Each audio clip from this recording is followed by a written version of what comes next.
வணக்கம். இதான் BP tax. உங்களை வரவேற்கிறேன். என்னடா இது இந்தியன் ஃபுட்பால் பத்தி ரொம்ப வருஷம் ஆச்சுடா பேசி அப்படின்னு நீங்க கேட்கலாம். சரி, நானும் கொஞ்சம் டைம் எடுத்து கொஞ்சம் ஓரளவுக்கு ரிசர்ச் பண்ணி கூட்டி வரலாம் தான் பார்த்தேன். ஏன்னா வந்து ஹாஃப் பேக்ட் இன்ஃபர்மேஷனோட வர வேணாமேன்னு பார்த்தேன். சரி, ஓகே, கொஞ்சம் தெரிஞ்ச இன்ஃபர்மேஷனோட வந்து கொஞ்சம் ரிசர்ச் எல்லாம் பண்ணி நம்ம என்ன என்ன தொலைநோக்கு பார்வை வந்து நம்ம ட்ரை பண்ணோம்.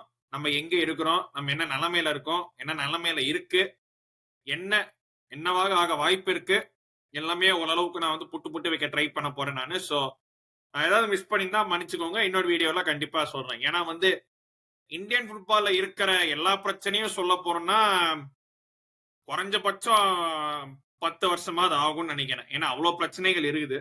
அதாவது ஒரு பாயிண்ட் ஆஃப் டைம்ல வந்து பிரஸ்டன் மாற டயத்துல சரி, ஓகே, கொஞ்சம் மாறும்னு நினைச்சேன்.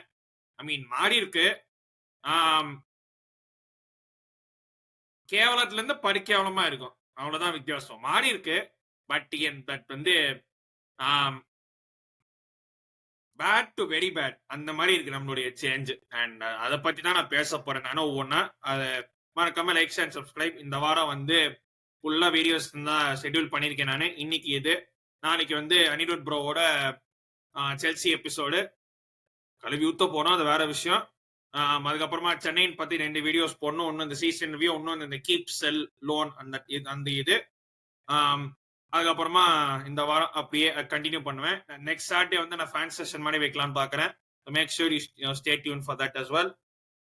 ஐபிஎல்லும் பண்ணலாமான்னு யோசிக்கிறேன். அதை ஹேவ் டு சி என்ன ஏதுன்னு ஒரு பாப்போம் என்ன. So but Indian football of course வந்து இப்போ ISL season, ISL league stage முடிஞ்சு போச்சு. இப்போ வந்து இன்டர்நேஷனல் பிரேக்கு. அதனால அடுத்து வந்து இந்தியா நெக்ஸ்ட் ஆட போது மால்டீவ்ஸோட ஒரு ஃப்ரெண்ட்லியில, அதுக்கப்புறமா வந்து பங்களாதேஷோட AFC Asian Cup third round குவாலிஃபிகேஷன்ல. ஸோ இந்தியா மென்ஸ் டீமுடைய கடைசி வின் எப்போன்னு பார்த்தோம்னா 2023ல குவைத்தோட ஜெயிச்சோம். அந்த first World Cup qualifier away game ஜெயிச்சோம் 1-0. அப்போ அப்பாடா ஃபர்ஸ்ட் குவைத்ல அவே ஜெயிச்சிட்டோம். இதுக்கப்புறமா நமக்கு வந்து ஏதாச்சும் பண்ணுவோம் அப்படின்னு பார்த்தா அங்கேருந்து எல்லாமே கீழே சறுக்கி இருக்கு. லைக் வந்து புது கோச் அப்பாயிண்ட் பண்ணோம், மலாலோ மார்க்கெஸ். ஈகோஸ்டி மேட்சை ஸ்டார்ட் பண்ணோம், மலாலோ மார்க்கெஸ் அப்பாயிண்ட் பண்ணோம். அண்ட் வந்து பெருசா சேஞ்சஸ் வந்தாங்கன்னு பார்த்தா ரிசல்ட்ஸ் வைஸ் எந்த சேஞ்சும் வரல. லைக் வந்து 2024ல ஒரு மேட்ச் கூட ஜெயிக்கல. 12 மேட்ச் மாதிரி ஆடி இருக்கோம். இந்த குவைத்துக்கு அப்புறமா ஆனதுல 7 மேட்ச் தோத்துருக்கோம், 5 மேட்ச் டிரா பண்ணிக்கிறோம். அதுல தோத்ததெல்லாம் யாருடன் பாத்தீங்கன்னா ஆப்கானிஸ்தானோட, சிரியாவோட, டிராப் பண்ணது மொரிஷியஸோட. இந்த பேர்லாம் கேளுங்களேன். லைக் வந்து சிரியா, ஆப்கானிஸ்தான் டிராப் பண்ணிருக்கோம். அவங்க ஊர்லாம் என்ன நிலைமையில இருக்கு.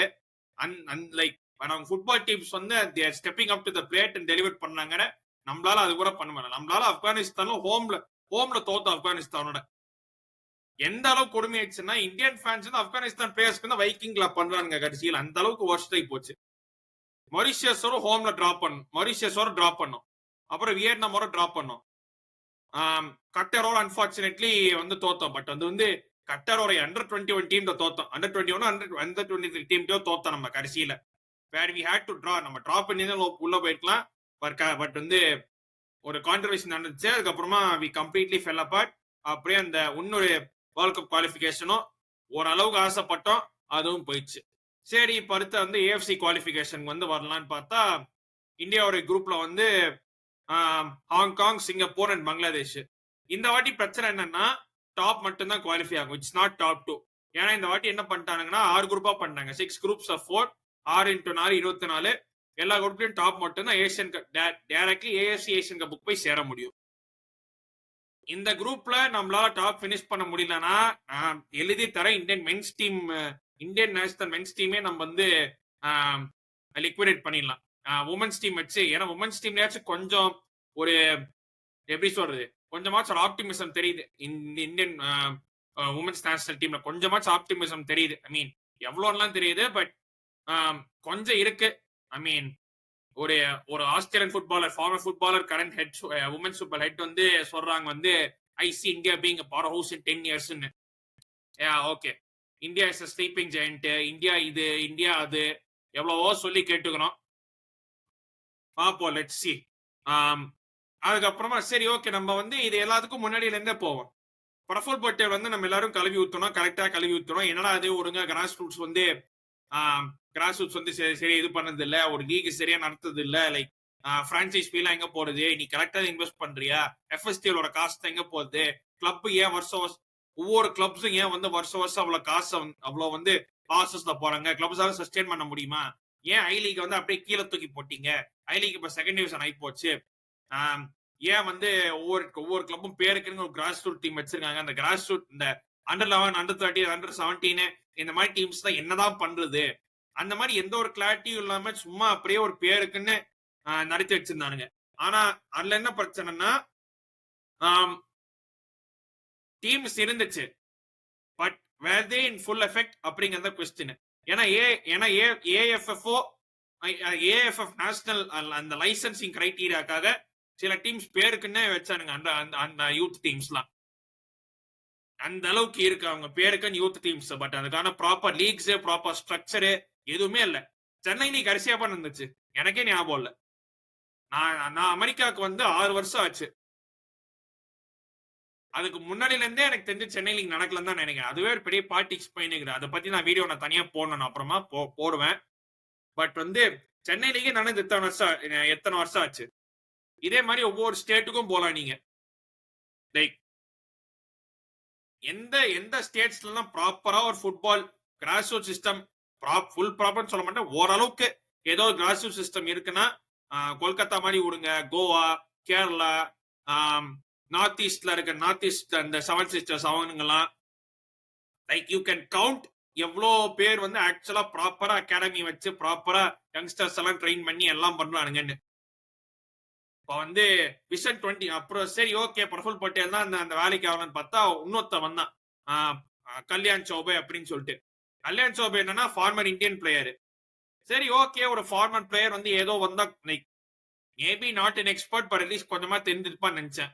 அதுக்கப்புறம் வந்து விஷன் 2047 அப்படின்னு ஒரு டாக்குமெண்ட் விட்டான்.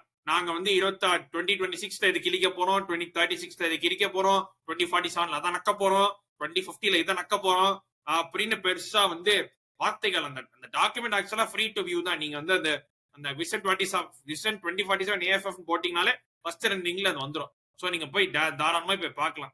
அதுலயே தெரியும் எந்த அளவுக்கு இவனுக்கு வந்து என்ன லட்சணம் டேஷ்ட கிழிச்சுக்கிறங்க அப்படின்னு. இன்னொரு 2 சிம்பிளா சொல்றேன். Qualify for the at least by 2047 வரைக்கும் பார்க்க வேணாம், பட் 2026 வரைக்கும் பார்க்கலாம். Qualify for the under 17 world cup by merit both men's and women's. அதுக்கப்புறம் பை 2026 நினைக்கிறேன் India will be top 10 in Asia. இதுன்னு பேசிக்கா அது ரெண்டே பார்த்தா கூட ஒன்னு வந்து இந்தியா வந்து 16th 15th இருக்கு ஏசியால, இன்னொன்னு குவாலிஃபயர்ஸ் தான் தோத்து போயிட்டோம். லைக் வந்து மென்ஸ் அண்டர் 17 வேர்ல்ட் கப் குவாலிஃபயர்ஸ்ல we lost out to Thailand. So அது குவாலிஃபை ஆகல. ஸோ அது ஒன்று ஃபெயில். இந்தியா ரேங்கிங்கா அதுவும் ஃபெயில். லைக் வந்து அதுக்கப்புறமா 2026க்குள்ள நம்ம வந்து ப்ரொமோஷன் ரெலிகேஷன் இம்ப்ளிமெண்ட் பண்ண போறோம், இத்தனை டீம்ஸ்ன்னு. இதுல என்ன காமெடினா பழைய ஏஎஃப்எஃப் ஏஎஃப்சி வந்து ஒரு ரோட் மேப் கொடுத்தாங்க. லைக் ஏஎஃப்சி வந்து இந்தியா ஏஎஃப்எஃப் வந்து ஒரு ரோட் மேப் மாதிரி போட்டு கொடுத்தாங்க. இது பண்ணணும் இது பண்ணணும் அப்படின்னு சொல்லிவிட்டு அதுல வந்து என்ன போட்டிருந்தானுங்க 2024-25க்குள்ள ப்ரொமோஷன் ரெலிகேஷன் வந்துடும் அப்படின்னு சொல்லிட்டு. ப்ரொமோஷன் இருக்கு, பட் ரெலிகேஷனை காணும். பட் ஐ லீக்ல ரெலிகேஷன் இருக்கு, அதுக்கு கீழே இருக்கிற ரெலிகேஷன் இருக்கு, டாப் லீக்னு சொல்லிட்டு அதுல ஏன் நீங்க ரெலிகேஷனை வந்து யூஸ் பண்ண மாட்டீங்கன்னு எனக்கு புரியல. சரி ஓகே அதுதான் ஃபெயில் ஆகி போச்சுன்னா 2026க்குள்ள ரெலிகேஷன் இம்ப்ளிமெண்ட் ஆகுமா தெரியாது. சரி ஓகே அது ஒரு பக்கம். இப்போ வந்து கிளப் ஃபுட்பால் வைஸ் பார்ப்போமே. கிளப் ஃபுட்பால் வைஸ் பார்த்தோம்னா லைக் இந்த ஸ்பைன் ஆஃப் த இந்தியன்ஸ் எல்லா ஏசர் கிளப்ஸ்ல ஒரு ஸ்பைன் பார்த்தோம்னா சென்டர் பேக்ல இருக்கிறது ஃபாரின் காரனுங்க. Attacking midfield or defensive midfield இருக்கிறது அட்டாக்கிங் மெயினா அட்டாக்கிங் டிஃபென்சிவ் மிட்ஃபீல்ட் கூட இந்தியன்ஸ் ஏதோ ஆளுங்க இருக்கானுங்க. அட்டாக்கிங் அந்த கிரியேட்டிவ் ஸ்பாட் இருக்கிறது யாரு ஃபாரின் காரனுங்க. ஸ்ட்ரைக்கர்ல ஆடுறது யாரு ஃபாரின் காரனுங்க. நோ வண்டர் சுனில் சேத்தியன் திரும்ப கூப்பிடுறாங்க, ஏன்னா ஸ்ட்ரைக்கரே இல்ல. லைக் நீங்க ஆனஸ்டா சொல்லுங்க, ஐஎஸ்எல் டீம் எல்லாம் நிறைய பாக்குறோம். ஐஎஸ்எல் டீம்ஸ்லாம் எத்தனை ஐஎஸ்எல் டீம் வந்து இந்தியன் ஸ்ட்ரைக்கர் வந்து யூஸ் பண்றாங்க. I'm talking ஒரு இந்தியன் ஸ்ட்ரைக்கரா, ஒரு ஸ்ட்ரைக்கரா, not as a wing back, not as a winger, not on the bench. எத்தனை இந்தியன்ஸ், எத்தனை ஐஎஸ்எல் டீம் வந்து ஒரு ஒரு இந்தியன் ஸ்ட்ரைக்கரை போட்டு தைரியமா விட்டு நீ ஆடுறா அப்படின்னு சொல்றானுங்க. விட்டலா வந்து எத்தனை ஸ்ட்ரைக்கர் இருக்கானுங்க, ஃபர்ஸ்ட் எத்தனை ஸ்ட்ரைக்கர் இருக்கானுங்க, அதுக்கப்புறமா எத்தனை ஸ்ட்ரைக்கர் ஆட வைக்கிறானுங்க. யோசிச்சு பாருங்க. ஓ சுனில் சேத்ரி போயிட்டானே, சுனில் சேத்ரிக்கு யார் ரீப்ளேஸ்மெண்ட், கவலையே படாதீங்க. சுனில் சேத்ரி ரீப்ளேஸ்மெண்ட் சுனில் சேத்ரியே தான். ஏன்னா வந்து ஐ மீன் மைட் அஸ் வெல், ஏன்னா அவர் தான் வந்து லைக் இந்த வயசுலயே வந்து மனுஷன் வந்து எப்பெல்லாம் ஆடுறானோ ஸ்கோர் பண்ணலாம் மனுஷன். இந்த சீசன் 12-13 கோலா யோசிச்சு பாருங்க. 40 வயசு ஆளு இந்த இந்த இந்த இந்த இந்த மாதிரி இந்த ஐஎஸ்எல் சீசன்ல கூட லைக் 12-13 கோல் அடிக்கிறான்னா எவ்வளவு பெரிய விஷயம்னு. லைக் வந்து அதான் சொல்றேனே, ஸ்ட்ரைக்கர் இல்ல, ஒரு ப்ராப்பர் அட்டாக்கிங் மிட் இல்ல, டிஃபெண்டர்ஸும் பெருசா இல்ல. காலகாலமா அதே டிஃபெண்டர்ஸ் தான் வச்சு தள்ளிட்டு இருக்கோம். ராகுல் பெக்கு, சந்தேஷ் ஜிங்கனு. ஸ்ட்ரைக்கர்ல பார்த்தோன்னா சுனில் சேத்ரி. அட்டாக்கிங் மிட் பார்த்தோன்னா அப்போ லைக் எப்பயாச்சும் இந்த பிராண்டன் ஃபெர்னாண்டஸ் வருவான். I call him Brandon what pros because he has a wicket delivery. But அது தவிர யார் வந்து இந்தியன் ஸ்ட்ரைக்கர் அவங்களுக்குலாம் சான்ஸ் தரா? அண்ட் இன்னொரு பாயிண்ட், எத்தனை இந்தியன்ஸ் வந்து வெளியே போய் ஆடுறதுக்கு தயாரா இருக்கானுங்க, லைக் வெளி கண்ட்ரீஸ்க்குலாம் போயிட்டு. Like you can literally count வந்து குர்ப்ரீத் சிங் சந்து வந்து ஃபின்லாந்து போயிட்டு அங்க யூரோப்பா லீக் அப்புறம் அங்க கொஞ்சம் டைம் ஆனாரு. சந்தேஷ் சிங்கன் குரோஷியா லீக் போனாரு. அன்பார்ச்சுனேட்லி வந்து அவரால் ஆட முடியல. லைக் அவர் ஆடலையா, அவர் இன்ஜுரி கன்சர்ன் என்ன தெரியல. பட் அன்பார்ச்சுனேட்லி அவர் கேம் டைம் அங்க கிடைக்கல. வேற எத்தனை இந்தியன்ஸ் வந்து தைரியமா ஓகே நான் வெளியே போறேன், எனக்கு கொஞ்சம் காசு கம்மியானாலும் பரவாயில்ல அப்படின்னு. இன்னொரு சிம்பிள் எக்ஸாம்பிள், உஸ்பெகிஸ்தான் எடுத்துக்கோங்க, இந்தியா எடுத்துக்கோங்க. உஸ்பெகிஸ்தான் வந்து 2018ல லைக் அவ்வளவு டிஃபரன்ஸ் இல்ல ரேங்கிங்ஸ்ல பார்த்தோம்னா. வந்து உஸ்பெகிஸ்தான் பார்த்தோம்னா 2018ல 97th ரேங்கிங்ல இருந்தானுங்க. நம்ம அதே 2018ல அரௌண்ட் சேம் 99th ரேங்கிங்ல இருந்தோம். இப்போ உஸ்பெகிஸ்தான் பார்த்தோம்னா 58th ரேங்கிங்ல இருக்கானுங்க. நம்ம கீழே அப்படியே 120 130 போறோம். நம்ம ஆல்மோஸ்ட் 131 நினைக்கிறேன். அந்த கேரமா இருக்க ரேங்கிங். இப்போ கூட பாத்துப்பீங்க மான்செஸ்டர் சிட்டில குஷனோவ் அப்படிங்கிற ஒரு பிளேயர் வந்து லைக் வந்து சைன் பண்ணிக்கிறாங்க அப்படின்னு. He's from Uzbekistan. அவன் வந்து திடீர்னு ஓவர் நைட் வந்து எந்திரிச்சு ஓ நாளைக்கு மேன் சிட்டிக்கு ஆட போறேன் அப்படின்லாம் யோசிச்சு போல. அவன் அந்த பல்கேரியன் லீக் எல்லா லீக்லயும் வந்து கஷ்டப்பட்டு ஆடி பிச்சை காசுக்கு ஆடி இஸ் மேட் இஸ் வே அப். நம்ம ஆளுங்க எத்தனை பேர் அட்லீஸ்ட் இந்த மிட்ஃபீல்டர்ஸ் எல்லாம், இந்த சஹாலு, தாப்பா, அப்புறம் பிராண்டனு, எல்லாருமே சொல்றேன், யாருக்கு வந்து தைரியம் இருக்கு நான் வந்து நான் வெளியே போறேன், நான் வந்து கொஞ்சம் நான் வந்து எனக்கு பிளேயிங் டைம் கிடைக்கலன்னு போனால அட்லீஸ்ட் நாங்க போய் நான் ஸ்ட்ரகிள் பண்ணிட்டு வரேன் அப்படின்னு சொல்லிட்டு. ஏன்னா லெட்ஸ் பி ஆனஸ்ட், இந்த யூரோப்பியன் டீம் சொல்றாரு அகாடமி ரிசர்வ்ஸ் கூட நீங்க நான் ஏதாச்சும் ஒரு டீசன்ட் யூரோப்பியன் டீம் எடுத்துக்கோங்களேன். European team, European club team, international team கூட விடுங்க, ஏதாச்சும் ஒரு யூரோப்பியன் கிளப் டீம் ஒரு அகாடமி, ஒரு டாப் யூரோப்பியன் கிளப் ஒரு அகாடமி டீம் எடுங்க, அவங்க இந்தியாவை சால்ட்ட தட்டிட்டு போயிடுவாங்க. இது வந்து டாப் சைட்ல. அதுக்கப்புறம் கீழே வாய்ஸ் கொண்டு போனீங்கன்னா அவங்களும் நிறைய இந்தியன்ஸை கண்டிப்பா தோக்கடிப்பானுங்க. அந்த அளவுக்கு வந்து இருக்கு நம்மளுடைய சிச்சுவேஷன்.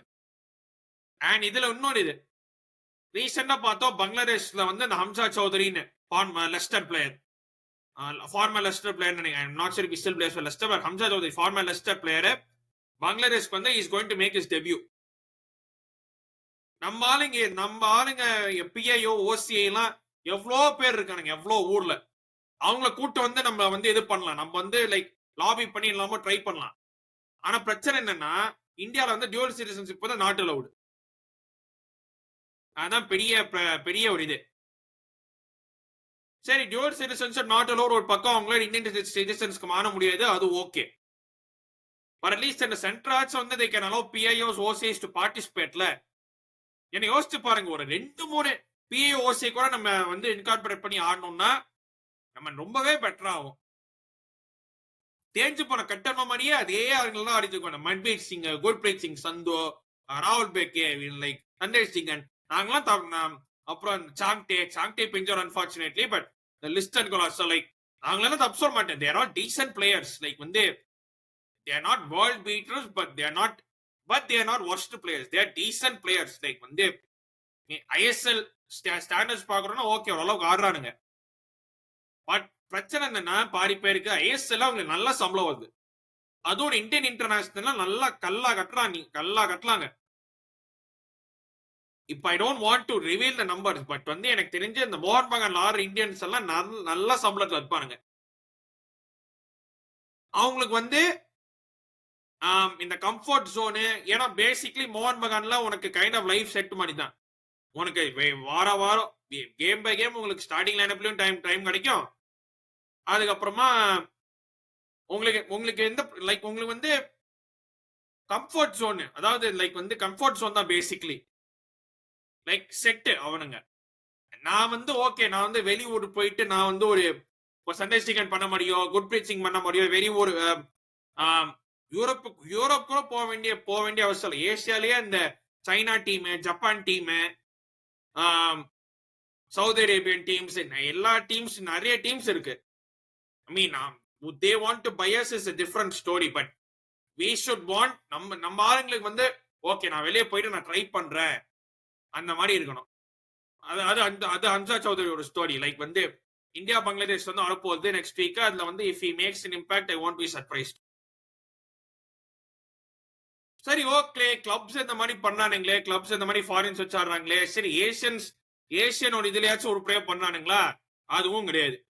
ஈஸ்ட் பெங்கால் பார்த்தோம்னா ஏஎஃப்சி சேலஞ்ச் லீக்ல வந்து they ended up losing அர்கடாகுன்னு தர்க்மெனிஸ்தான் டீம். ஒரே ஒரு நல்ல விஷயம் என்னன்னா அட்லீஸ்ட் அடுத்த வருஷத்துக்கு வந்து மோகன் Bagan will still play ACL2 because they won the shield. And வந்து இந்த கப் வின்னர்ஸ் வந்து அந்த சூப்பர் கப் ஜெயிக்கிறவங்க வந்து அடுத்த வருஷம் ACL2 பிளே ஆஃப் போவானுங்க. ஏன்னா அவனுக்கு ACL2ல மட்டும்தான் நமக்கு ஸ்லாட் இருக்கு, ACL1லயும் இல்ல, ACL3லயும் இல்ல, which is ACL எலிட்னு நினைக்கிறேன். பட் வந்து நல்லதான் இருக்கு. பட் இப்ப என்னன்னா நம்ம என்ன வேண்டிக்கிறோம்னா இந்த Turkmenistan team Arkadag with that beat East Bengal quarter ஃபைனல்ல அவங்க வந்து ஃபைனலுக்கோ இல்ல செமிஃபைனல், அவங்க வந்து ஃபைனலுக்கோ போனா ஆர் கப்ப ஜெயிச்சா இந்தியா வந்து ACL2 ஸ்லாட்டை வந்து இறக்கிறதுக்கு நிறைய வாய்ப்புகள் இருக்கு. ஏன்னா கோஎஃபிஷியன்ட் ரேங்கிங்ஸ்லாம் அவ்வளோ like it's not that big of a difference டர்க்மெனிஸ்தானுக்கும் இந்தியாவுக்கும் பாத்தீங்கன்னா. ஸோ அந்த அர்கடாக் டீம் வந்து இப்ப செமிஃபைனல் இருக்கானுங்க. செமிஃபைனல் வந்து ஜெயிச்சு ஃபைனல்ஸ் போயிட்டாங்கன்னு வைங்களேன், இந்தியாவோட ACL2 ஸ்லாட் வந்து Govinda. At least group stage 1, group stage போகுமா ரெண்டுமே போகுமான்னு எனக்கு தெரியல. பட் கண்டிப்பா ஒரு ACL2 ஸ்லாட் ஆச்சு கோவிந்தா தான் ஆகும், கண்டிப்பா ஆயிடும். லைக் வந்து மோகன் பகான் அன்பார்ச்சுனேட்லி அந்த இந்த டிராக்டர் அப்படிங்கிற டீம்கிட்ட வந்து வெளியே லைக் போகிறதால அவங்கள வந்து இது பண்ணி விட்டானுங்க. But by God's grace coefficient பாயிண்ட்ஸ்க்கு எதுவும் ஆல. கடைசியா உருப்படியா பண்ண டீம்னா அட்லீஸ்ட் இந்தியன் டீம் இன் ஏசியானா அது பெங்களூர் தான். அதுக்கும் நீங்க ரொம்ப வருஷமா பின்னாடி போனோம். 2016 AFC கப் ஃபைனல் வரைக்கும் போனானுங்க. அதுக்கப்புறம் கப்பல் ஆஃப் டைம்ஸ் வந்து செமிஃபைனல் வரைக்கும் போனாங்க, ஜோனல் செமி வரைக்கும் போனானுங்க. அதுக்கப்புறமா எந்த ISL டீமும் வந்து பெருசா எதுவுமே பண்ணதா இல்ல. சென்னை குரூப் ஸ்டேஜே நக்கின்னு போயிடுச்சு. அதுக்கப்புறம் இன்னும் கப்பல் ஆஃப் அதர் டீம்ஸ் வந்து they couldn't do much. ISL சரி okay, ISL club football foreign players அது இதுங்கிறானுங்க. ஈஸ்ட் பெங்கால் வந்து ஒரு ஈஸ்ட் பெங்கால் ஃபாரினர்ஸ் வச்சு ஆடினானுங்க. அந்த டர்க்மெனிஸ்தான் டீம் அர்கடாக் வந்து எந்த ஃபாரினர் லோக்கல் பிளேயர் வச்சு ஈஸ்ட் பெங்கால் அடிச்சானுங்க. அங்க தெரியணும் நம்மளுடைய லெவல் என்ன ஏதுன்னு. நாமளாம் யோசிக்கலாம், ஓகே மனோலோ மார்க்கஸ் வந்தா, மனோலோ மார்க்கஸ் குட் கோச், சரி 8 பிளேயர்ஸ் எல்லாம் இருக்கானுங்க, சரி ஓகே நம்ம போறோம்னு பார்த்தா கீழே ஃபவுண்டேஷன் பில்டிங்ஸ் பேஸ்மெண்ட் வீக்கா வச்சுட்டு எந்த பில்டிங்கும் ஸ்ட்ராங்கா இருக்க முடியாது. இப்போ வந்து மிஸ்கின் வந்து இந்த டிராகன் படத்துல சொல்ற மாதிரி ஃபவுண்டேஷன் ஸ்ட்ராங்கா இருந்ததுன்னா ஒரு 10 மாடி 20 மாடி வரைக்கும் கட்டலாம். ஆனா ஃபவுண்டேஷன் பேஸ்மெண்டே வீக்னா 3 மாடி கூட கட்ட முடியாது. நம்ம எப்படின்னா 1 step forward 2 step back, half step forward 3 step back அந்த மாதிரி ஆடிட்டு இருக்கிறோம் நம்ம இந்தியன் ஃபுட்பால் பேசிக்கலி பார்த்தோம்னா. அதாவது நெக்ஸ்ட் டைம் வந்து பிரஃபுல் பட்டேலும் கல்யாண் சோபையோ ஒரு இடத்துல மீட் பண்ணாங்கன்னா அவங்களோட கான்வர்சேஷன் வந்து இப்படி இருக்கும். உலகத்திலேயே ஒன்னா நம்பர் மட்டிக்கும் நான் நினைச்சேன், என்ன மிஞ்ச ஒருத்த வந்துட்டான். அவ்வளவு கேவலமா இருக்கு. லைக் வந்து உண்மையிலேயே இந்த கல்யாண் சோபை என்னதான் பண்றான். லைக் வந்து சரி ஓகே, நான் இந்த ஸ்டேட் ஃபெடரேஷனும் ஒர்க் பண்ண போறேன், இந்த ஸ்டேட் ஃபெடரேஷனும் ஒர்க் பண்ண போறேன், இது அது பண்ண போறானே தவிர பேச்சு இருக்கே தவிர செயல் ஏதாவது இருக்கா?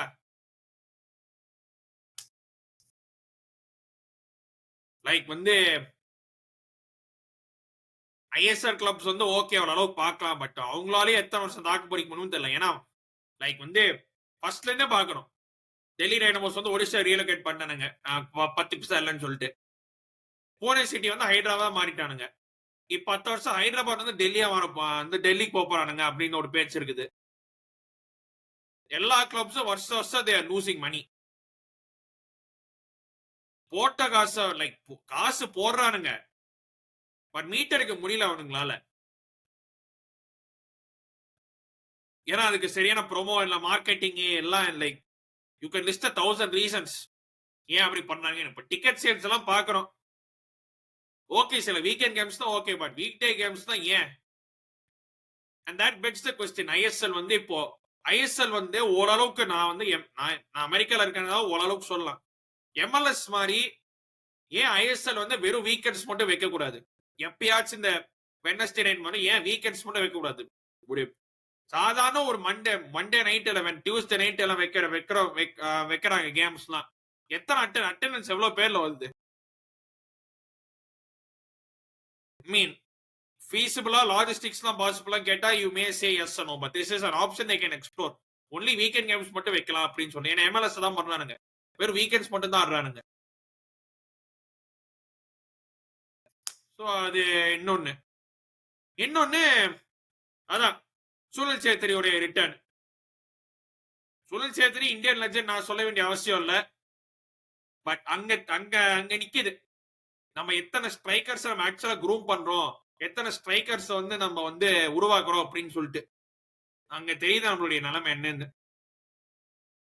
ஐ மீன் மால்டீவ்ஸோட ஆட போறோம், அதுக்கப்புறம் பங்களாதேஷோட குவாலிஃபயர் ஆட போறோம். Let's see how where it goes. இது எங்க போய் முடிப்போன்னு தெரியல, but it is what it is. நான் வந்து ஹோப்ஸ் தான் வைக்காதீங்க. ஐ மீன் ஜெயிச்சா ஓகே, ஜெயிக்கலன்னா அவ்வளவுதான். லைக் வந்து நான் ஒரு டைத் வரைக்கும் இந்தியன் ஃபுட்பால் வந்து நான் வந்து மென்டலா ஃபாலோ பண்ணியிருந்தேன். இப்பெல்லாம் நான் வந்து லைக் போஸ்ட் அந்த Asian cup exit 2024 Asian cup வந்து எக்ஸிட் ஆனதுக்கு அப்புறமா நான் மென்டலி செக் அவுட் பண்ணிட்டேன். நான் மென்டலாவே நான் செக் அவுட் ஆயிட்டேன். ஏன்னா வந்து பார்க்கணும்னு ஆசை, சப்போர்ட் பண்ணணும், எல்லாமே பண்ணணும் தான் ஆசை தான். ஆனா அவங்க ஒன்னு மாத்தி உன்னை மதிக்காம உன்னை தூக்கி போட்டு மிதிச்சிருந்தாங்கன்னா ஓரளவுக்கு பொறுத்தது போதும்டா, இதுக்கு மேல என்னால முடியாது, எனக்கு அந்த சக்தி இல்ல, அந்த தெம்பு இல்ல அப்படின்னு சொல்லிட்டு போவீங்க. அவ்வளவுதான். அதான் இந்தியன் ஃபுட்பால் நமக்கு பண்ணிட்டு இருக்குது. லைக் ஸ்லீப்பிங் ஜெயண்ட் நானுங்க. ஸ்லீப்பிங் ஜெயண்ட்டை தான் தாண்டி நம்ம குடிய தாண்டி உள்ள நம்ம வந்து ஆல்மோஸ்ட் போயாச்சு, புதைச்சிடலாம். இந்த அன்னியன் படத்துல பிரகாஷ் ராஜ் கேப்பல்ல, யாரையோ பிரகாஷ் ராஜ் கேட்பாங்க எரிக்கலாமா புதைச்சிடலாமா அப்படின்னு. அந்த மாதிரி ஒரு சாய்ஸ் கொடுக்கணும் அவனுங்களுக்கு. அட்லீஸ்ட் ஒரு விஷயம் என்னன்னா, அட்லீஸ்ட் இந்த இந்தியன் உமன்ஸ் லீக் IWL ஆச்சு ஏதோ ஓரளவுக்கு ஹோம் அண்ட் அவே நடக்குது. வெதர் அதுக்கு ப்ரொமோஷனும் சரியா பண்ணல, எதுவும் லைக் பண்ணல. ஏன்னா அட்டெண்டன்ஸ்லாம் லைக் பாதி பேருக்கு சென்னையில சேது எஃப்சிங்கிற டீம் வந்து மரினானில நடக்குதுன்னே பாதி பேருக்கு தெரியாது. அந்த அளவுக்கு வந்து ஒரு ப்ரொமோஷன் இல்ல, எதுவுமே இல்ல. அட்லீஸ்ட் ஒரு பேசிக்கா ஹோம் அண்ட் அவே அதாச்சும் ஆடுறானுங்க. ஐ மீன் எதெல்லாம் சொல்ல வேண்டியதா ஆச்சு பாருங்க, அந்த அளவுக்கு கேவலமா இருக்க முடியும் நிலைமை. இதுதான் என்னுடைய இந்தியன் ஃபுட்பால் பரிதாபங்கள். கண்டிப்பா நிறைய இது மிஸ் பண்ணுவேன். ஹோப்ஃபுல்லி இதை வந்து கூடிய சீக்கிரமா இன்னொரு ரிசர்ச் லைக் வந்து பண்ணி நான் வந்து இது பண்ணுவேன். But had to get this off my chest. Like வந்து ஏன்னா வந்து இந்தியன் ஃபுட்பால் பத்தி பேசி நான் எப்போ கடைசியா பண்ணேன்னு ஞாபகம் இல்லை. ஐ திங்க் மோஸ்ட் ப்ராப்ளி அந்த ஏஷியன் கப் போது பண்ணதான் நினைக்கிறேன். அதுக்கப்புறம் நான் எதுவுமே பண்ணல பெருசா. ஸோ பிடிச்சிருந்தா லைக் அண்ட் சப்ஸ்கிரைப். நீங்களும் கமெண்ட் பண்ணுங்க ஒன் வாட்ஸ் கோயிங் ராங்னு. நீங்க கமெண்ட் பண்ணுங்க வாட் யூ ஃபீல் அப்படின்னு. அண்ட் இன்னொரு வீடியோவில் லைவ்ல சந்திக்கிறேன். நன்றி, வணக்கம், take care and stay safe everybody.